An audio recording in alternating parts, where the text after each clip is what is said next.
I'm Ashton Addison from Blockwest Capital for Investment Pitch Media, and today on the Crypto Coin Show we have Yida Gao, founder and managing general partner of Shima Capital. Yida, welcome to the show, and thank you for taking the time.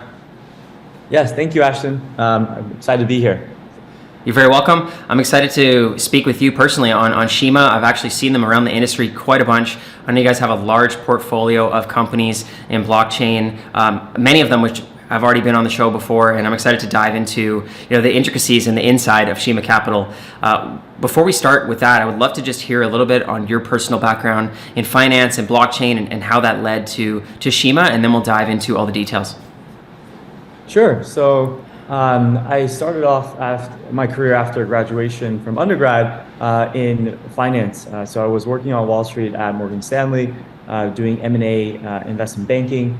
And then moved over after a couple of years to the West Coast to cut my teeth in venture capital. I was working at NEA, New Enterprise Associates, in Menlo Park, and that's where I kind of dove headfirst into crypto. Part of my kind of industries of focus was fintech, and part of that for me was looking at crypto and blockchain companies back then. So in 2016, 17, tried to get several deals through the partnership, but it was a little bit difficult. So I left in end of 17 to start a crypto hedge fund, and never looked back since. So have been in the space for a while, and last year, or I guess 2 years now, given that we're in 2023, in 2021, launched Shima Capital, which is more of a closed-ended venture fund focused on early stage seed and pre-seed investments. One of the main reasons of starting Shima was that we saw a gap in the industry where funds in crypto have ballooned in size at the time, and we saw an opportunity to be the first institutional checks into companies that were raising just $1 to $2 million. These would be stages that would be too small, and it would be like just a drop in the bucket for larger funds. So we saw that as an opportunity to come in and be a Sherpa for founders at that stage. And so we launched with that thesis, and we've been very active over the last year and a half in the space. And we invest across all the verticals within crypto, from infra to consumer gaming, and really focus on being that first institutional check for founders in this space. Very exciting, great intro, and yeah, I love that. Never looking back. Crypto is just so exciting. Despite the craziness, there's something in there that's like this. Some part of this is going to be the future, and I want to be a part of it, and I feel like you would feel the same. And now I've seen that there's an expansive portfolio, and you mentioned there that you're sort of investing into all different verticals, which is exciting because the amount of verticals continues to grow as the technology advances and goes into new industries that were previously untouched by Web3. Maybe you can talk about how many investments you've made since you started and what the portfolio looks like. Yeah, so we've made over our careers here hundreds of investments, more than 100 at Shima. And when we first started, we were more follow-on investors, meaning cutting smaller checks into companies. But as we kind of still at the seed pre-seed levels, but as we expanded our brand and had more ball control and fund size increased, we started to lead most of the deals that we do. And some of the verticals that we've been spending a lot of time on is on the gaming side. We have 3 folks actually that's focused on gaming on the investment team, which currently is 7 people. And yeah, I think we believe that the space is early enough that you need to have exposure across different verticals, but it's mature enough where we have individuals at Shima that focus on specific categories, so that we can have that that specialty as well. That's good to hear. And on the gaming side, throughout 2021, there was a lot of hype around how GameFi is going to be part of the future, but I feel like the hype of it and the excitement it precedes the actual gaming, because from what I understand, to make great games, it takes many years and millions of dollars. It's not an overnight that you can create the next Call of Duty, and I feel like that's a narrative that even in 2023 will probably continue to grow, as those good games that actually take a while to create and put out are eventually now coming out. Yeah, I think this is definitely this category is definitely one that could help get us out of the rut, the bear market that we're in. Gaming has been around for a while. It's one of the largest industries out there, and we are less focused. We have some bets in kind of AAA quality games, but as you mentioned, you're competing against giants, and it's very, very expensive, and it costs a lot to build a quality game and to maintain through live ops those games. So we're actually more focused on kind of hyper casual on-chain games, ones that could really leverage natively the use of tokens and NFTs and assets in a way that wasn't possible before through Steam or through other mediums.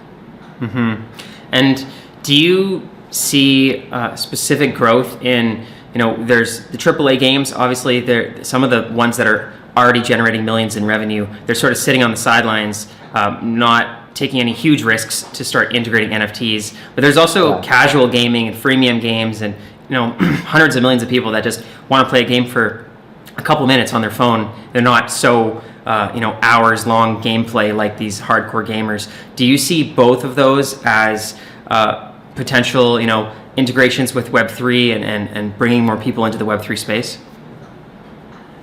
I mean, there's definitely potential for both sides, and there are a couple of AAA studios in the Web3 space, much fewer, I would say, than in the other end of the spectrum, more of those casual games, as you mentioned. I think one of the interesting things about crypto, and what gets a lot of game developers that we speak to interested in moving over from traditional gaming to Web3 are a couple of things. One is the higher LTV or lifetime value that they see with Web3 gamers potentially, and also the more unique UA or user acquisition channels that you can have when it comes to maybe doing free mints for NFTs. People in the space will do a lot, right, to receive an NFT, especially if it's free. So I think we'll see more of that. In terms of acquiring users, leveraging the digital assets to do so that you wouldn't see in the traditional world. But I think it's such a large market that even if if our companies are able to grasp a percentage of that, then it would make it worth it. So that's where we're focusing a lot of time in the space. And it's a low-hanging fruit, use case, I think. And in the bear market, there are, kind of counter-cyclical industries, and I think, gaming is one of them. Other industries that are, interesting to us is on the other end of the spectrum, infrastructure. But yeah, let me know where you want to go down, which path. No, I really like the infrastructure path, and I think it's going to obviously be crucial especially when it gets back to the bull market and hopefully more real world adoption of decentralized applications, and it really tests the infrastructure to see how many people can actually use these things and how can it scale. And I personally find that more important to the ecosystem as a whole, just the protocol level and being able to support even the infrastructure underlying the games, and the protocols. It sort of all ties together, but I feel like that's very important, and especially wallet infrastructure and things that almost everybody's going to use, whether they're in gaming or just using a blockchain or any dApps. Are you looking at that for potentially the next bull run, whether it's end of 23, 24, 25, of what are the things that potentially millions of people could be using? 25. Hopefully it doesn't take that long. Yeah. Yeah. Yeah.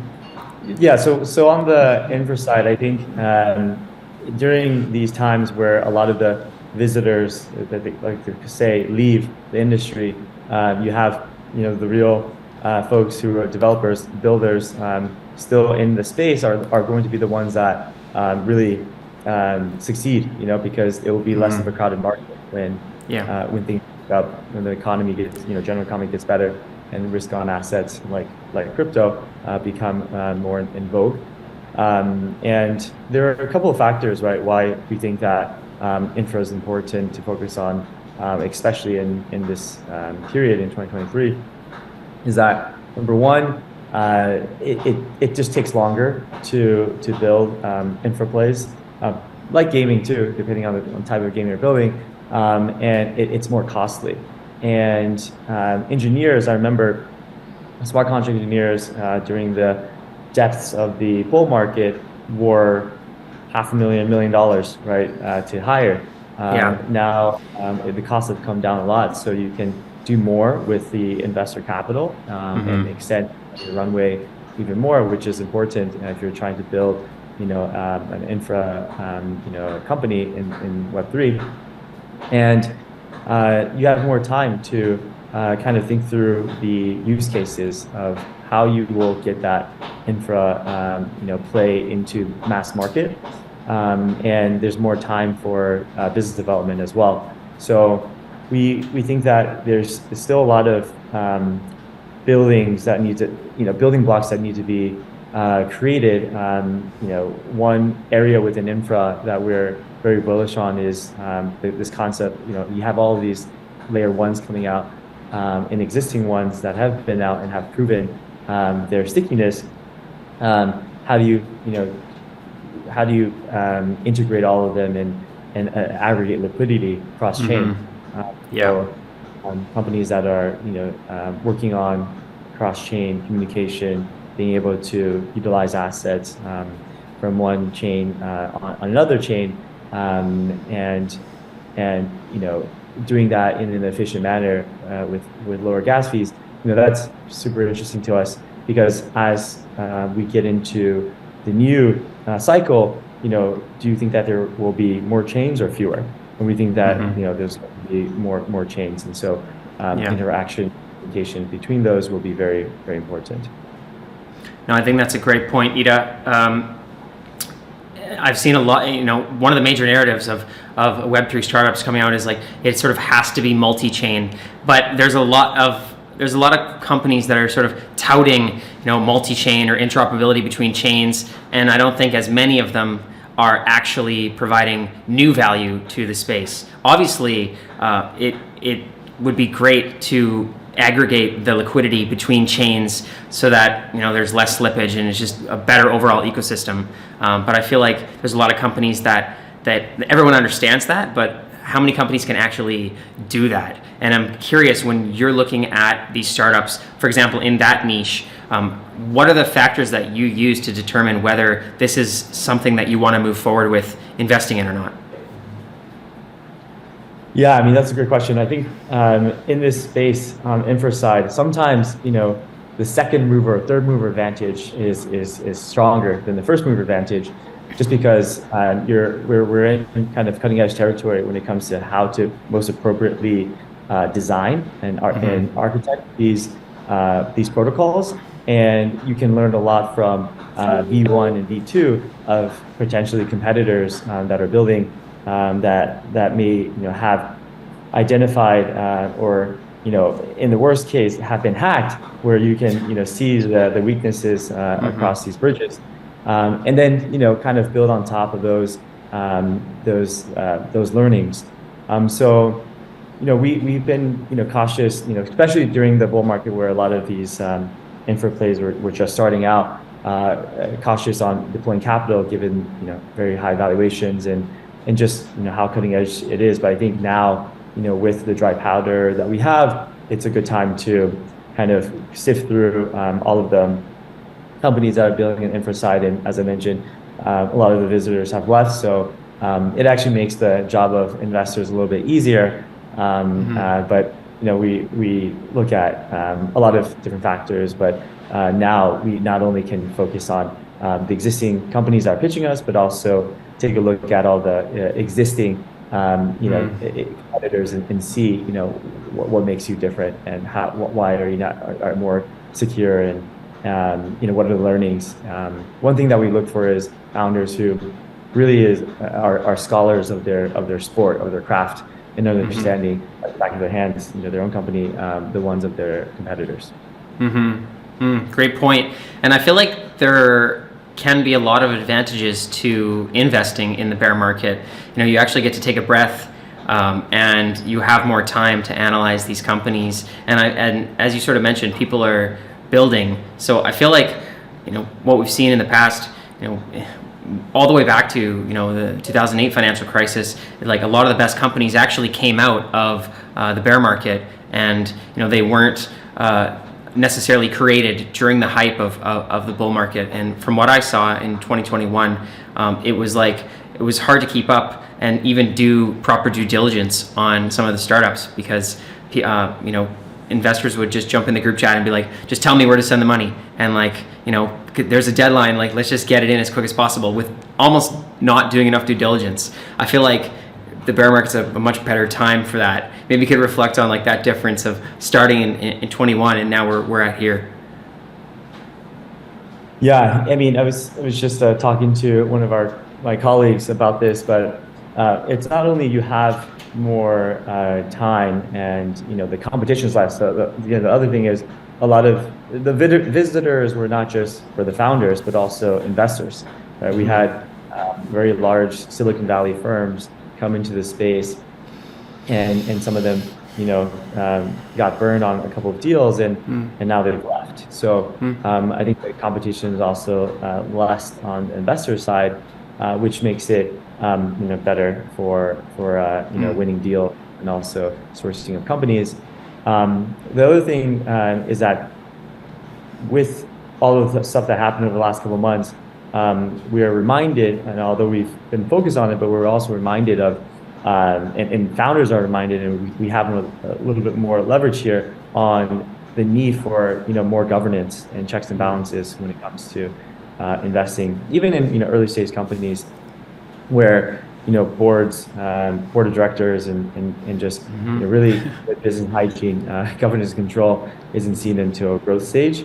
But I think even for early stage companies where we play seed and pre-seed, we're asking for and sometimes even demanding, right? These controls that typically weren't even a thing, weren't market for the last couple of years in the space. That's a great point, and it just baffles me how a company as big as FTX could get to where it is without a board of directors, and obviously looking for those sort of green flags in the seed stage or the pre-seed are super important. And I think building a proper foundation for when it does scale, so you don't have to catch up later. That's a great point, Yida. Yeah. So now, moving forward into 2023, I'm guessing that your team still has a lot of deal flow that you have to look at. Do you guys have any minimum or maximum investments, or how do you guys sort of allocate your time on where to spend? You mentioned gaming obviously as important, but what are you sort of expecting in the first half of 2023? Yeah, so I think we're focusing on existing portfolio companies. As a venture capitalist, one of the jobs you have is, and a very important one is, especially for early stage investing, is to roll up your sleeves and support your portcos with not just capital, but also advice, business development, helping them raise more capital. Helping them think through changes if you need to make. So a lot of the narratives that may have worked and business models that may have worked when we first underwrote the deal may need to slightly pivot or dramatically pivot, and that's something that we are cognizant of, and given where we sit, are in a good position to provide strategic advice like that to portfolio companies. And also, given where we sit, we see a lot of interesting companies come through the table. We also are spending more time incubating and thinking about how to, help founders even think about, great ideas in the space to latch onto. So we've done a couple of engagements, and we think that there's more time and the resources now in a bear market to do so. So incubating ideas that we think should exist that don't, and focusing time there. And then yeah, in terms of check sizes, to answer your question there, we're flexible. I'd say the lowest we've done is probably 250, 500K, and average is about 1 million or so, 1.5. Again, we are mainly trying to be at the seed level or pre-seed, so the check sizes are appropriate. Definitely. No, that sounds exciting. And, you mentioned this at the beginning, but I wonder if you could touch on it. Moving from a company that, looking at investing in seed startups as like not the lead investor, seeing like who else is invested in this, and is there already trust from other capital providers in this company and jumping in, versus then becoming the lead investor and sort of taking on extra risk as like, we're going to be the ones to lead this off, and we're going to be the first ones to put trust in this startup. It's an exciting jump, and obviously there's more risks, but there's more rewards as well. Maybe you can talk about that journey. Sure. So I think it's dependent on a couple of factors on how you can make the jump. One of it is definitely capital, right? It's hard to deals if you don't have the dry powder to do so. I mean, you could set up SPVs for every single deal that you lead, but that can be very, very tiresome and take a lot of your resources. The second is, do you believe you have the requisite kind of resources to win? Because sometimes it's competitive in terms of term sheets, and so it's not simply a situation of, you have a larger fund, then you can do lead checks. I think you need to have the resources and the ability to have the founders think, hey, it makes sense for you to lead a deal. It'll be a signal for the rest of the market, and you can provide specific value adds that the founder may require. Because when we first started leading deals, capital was very abundant, and it's less so now. So like I just mentioned earlier, the competition for investors is definitely lower now too. But when capital is abundant, great founders always have a choice and options